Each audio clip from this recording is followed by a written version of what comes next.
Vous êtes sur le podcast d'Equinox. Equinox est un jeune parti politique français. Il n'est pas facile de développer un programme à base de quelques caractères sur les réseaux sociaux. C'est pour ça que, en plus de notre blog et notre site internet, nous avons développé ce podcast pour expliquer nos constats, nos aspirations et nos propositions politiques. Je suis Marine Chollet et je suis porte-parole du parti. Bienvenue sur le podcast d'Equinox. Bonjour à tous. Aujourd'hui, nous allons faire un podcast sur le compte carbone individuel, une mesure que nous portons dans le cadre de notre programme pour les européennes. Vous avez été plusieurs à nous poser la question sur cette mesure, et cela méritait bien un podcast pour expliquer pourquoi est-ce que nous avions choisi de la porter dans le programme. Le compte carbone individuel, c'est une mesure pour réduire efficacement et équitablement l'empreinte carbone de l'Europe. Comme d'habitude, avant de vous expliquer notre mesure, nous allons revenir sur les constats, les aspirations et les propositions que nous faisons. Le constat, ça part même de l'histoire de l'Europe. Du 19e siècle à aujourd'hui, la révolution industrielle et l'essor des sociétés occidentales basées sur la consommation de masse a fait évoluer nos modes de vie, souvent vers plus de confort. Néanmoins, l'évolution de notre mode de vie s'est accompagnée d'une pression plus importante sur l'environnement.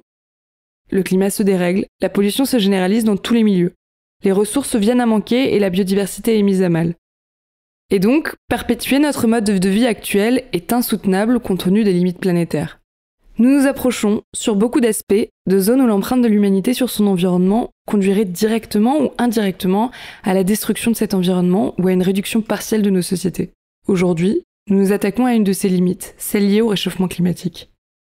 Vous vous en souvenez, un accord climatique a été signé à Paris, en grande pompe, pour limiter le réchauffement climatique à 1,5 degré, ou au moins largement en dessous de 2 degrés. Mais en 2024, les études actuelles montrent que les mesures de réduction d'empreinte carbone qui ont été mises en place ne suffiront pas à atteindre les objectifs de l'Union européenne. Celle de baisser d'au moins 55% nos émissions depuis 1990. Des mesures complémentaires et fortes sont nécessaires. L'Union européenne a des émissions de gaz à effet de serre largement supérieures à la moyenne mondiale.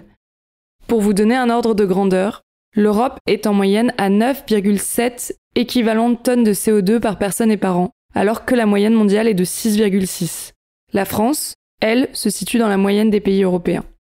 Un point important ici, il ne faut pas confondre émissions de carbone, qui sont liées aux émissions sur notre territoire, et empreinte carbone, qui se rattachent aux émissions liées à la consommation, et comprenant les émissions liées aux importations, enlevant les émissions liées aux exportations.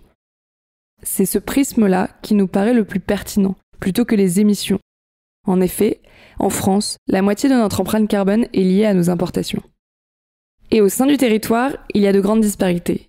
Les personnes aisées émettent davantage que les personnes les plus pauvres, même à l'intérieur d'un pays. En France, 10% des ménages les plus riches émettent 3 fois plus que les 10% les plus pauvres. À l'échelle mondiale, les 1% des plus riches émettent autant de gaz à effet de serre que les 50% les plus pauvres. D'ailleurs, il existe de nombreuses études, notamment celle d'Antonin Potier en 2022, qui prouvent que l'empreinte carbone croît avec le niveau de richesse. Ces inégalités, dites verticales, ne doivent pas non plus faire oublier qu'il existe d'autres facteurs qui nous rendent inégaux face à notre empreinte. Parmi elles, une plus importante, notre situation géographique et le lieu d'habitation, qu'il soit à la ville, à la campagne ou en banlieue. Portée par d'autres listes dans le cadre de ces programmes pour les européennes, celle d'attribuer des émissions carbone aux actionnaires d'une entreprise. Alors en effet, bien qu'une entreprise comme Total soit financée par quelques actionnaires et banques au travers le monde, c'est bien brûler le carburant qui vend cette même entreprise qui émet du CO2 et qui pollue la planète. Ainsi, supprimer les actionnaires ne supprimera en aucun cas le problème qui est lié à notre usage de la voiture et celle des énergies fossiles. Il ne s'agit pas de renier l'importance de notre organisation sociale dans l'émergence et la prodéminence des énergies, mais plutôt d'accepter qu'aujourd'hui, elles font partie de notre quotidien, et qu'il faut, désormais, revenir sur nos habitudes et nos modes de vie pour les changer. Et pour cela, une évaluation des émissions semble nécessaire. Sans évaluation, il paraît impossible de demander à un secteur de se décarboner ou à un individu de réduire son empreinte carbone. Aujourd'hui, un étiquetage environnemental est en cours d'élaboration. Ce dernier mélange plein d'indicateurs différents. Il est nécessaire que les individus aient des ordres de grandeur en tête pour cibler leurs efforts. Par exemple, éteindre sa box internet la nuit, ce n'est pas le même impact qu'aller en travail à vélo. Et enfin, un dernier aspect tient au fonctionnement même de nos sociétés modernes. L'humain est en général très attaché à la consommation, et il est difficile d'accepter de baisser son niveau de vie et son mode de vie, c'est-à-dire réduire les flux physiques et les quantités d'objets dont on dispose au quotidien. De ce constat, nous pensons qu'il est essentiel d'avoir une mesure qui incite au changement.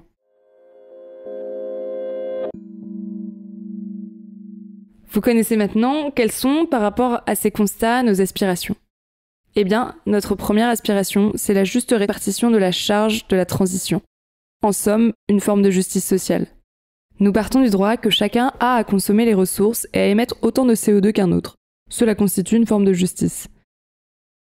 Les plus sobres, et on l'a vu, qui sont souvent la partie de la population la plus pauvre, pourront vendre leur crédit CO2, ce qui leur assurera une source de revenus. D'autre part, les plus riches paieront pour consommer plus que la moyenne, mais leur consommation excessive sera beaucoup plus chère, car ils achèteront des biens et des services, ainsi que de la consommation CO2 associée. La diminution globale de l'empreinte carbone passera alors par une réduction du mode de vie des personnes aisées, qui possèdent, par ailleurs, des leviers bien plus forts pour décarboner leur mode de vie. Une aspiration générale de la mesure est qu'elle minimise la contrainte sur la société. En effet, en termes de réduction, restriction, il est possible d'imaginer tout un tas de mesures. Certaines sont plus contraignantes, plus liberticides que d'autres. Nous devons intégrer ce paramètre dans la définition de la mesure. Enfin, il faut garder en tête la société vers laquelle nous souhaitons aller, et pourquoi on doit répondre à la crise du changement climatique. Face à la difficulté de diminuer nos émissions, l'objectif est d'adapter nos modes de vie pour permettre de préserver l'habitabilité et la durabilité de nos sociétés. C'est cela qui est en jeu. Il ne s'agit pas ici d'un délire écolo qui souhaite sauver une espèce tartempion coûte que coûte, bien que ceci puisse être un objectif. Ici, c'est avant tout une question de survie à long terme des sociétés humaines. Nous devons volontairement ralentir pour ne pas être contraints de le faire dans un ralentissement forcé. La sobriété, c'est le choix collectif de préserver nos ressources. Une forme de rationnement, c'est une contrainte, mais cela peut aussi aller vers beaucoup plus d'enthousiasme. Chez Equinox, nous prenons surtout une société avec moins de biens, mais avec plus de liens.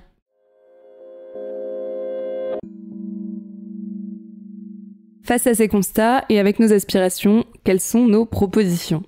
Eh bien, notre première proposition, c'est la mise en place d'un compte carbone individuel. Dans un souci de définir des objectifs de réduction des émissions, tout en garantissant une forme de justice, doter chaque Européen d'un compte carbone avec un même montant, correspondant à un droit à émettre des gaz à effet de serre. Ce montant diminuera progressivement d'année en année, afin de respecter les engagements climatiques de l'Union européenne.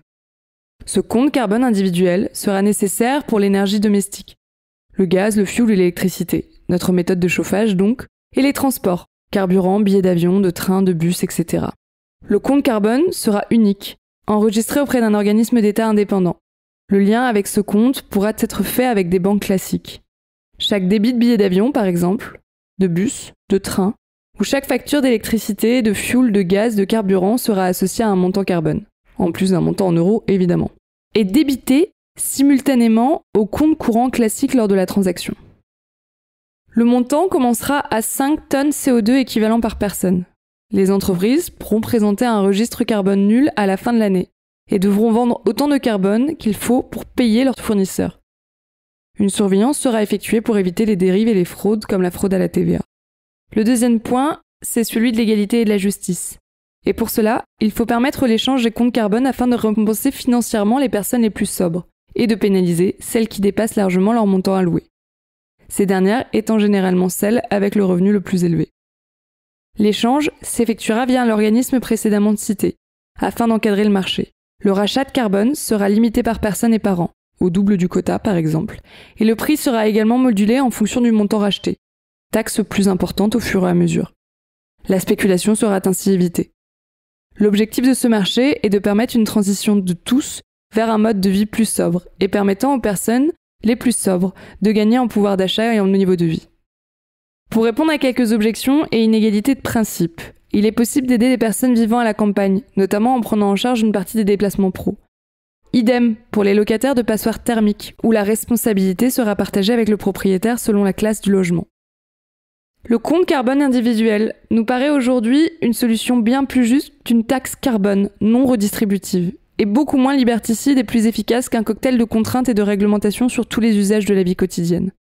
Nous n'avons pas vocation à décrire dans les moindres détails le fonctionnement de ce compte carbone. Nous souhaitons, avant tout, mettre en débat cette idée et la faire émerger comme une des solutions, sans doute la moins contraignante et la plus efficace pour réduire notre empreinte carbone. Nous avons conscience des limites d'application d'une telle mesure. Et nous imaginons d'abord la mise en place d'une telle mesure à titre informatif, pour que les personnes et les usagers puissent adapter et transformer leur comportement.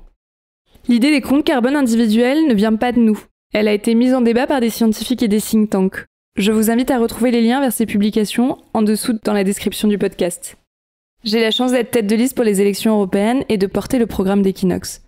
Vous retrouverez toutes les mesures de notre programme pour les élections européennes sur notre site internet. N'hésitez pas à aller y faire un tour. Merci de nous avoir écoutés. Vous pouvez retrouver Equinox sur l'ensemble de nos réseaux. Vous pouvez également vous rendre sur le site internet parti-equinox.fr pour adhérer ou pour nous soutenir.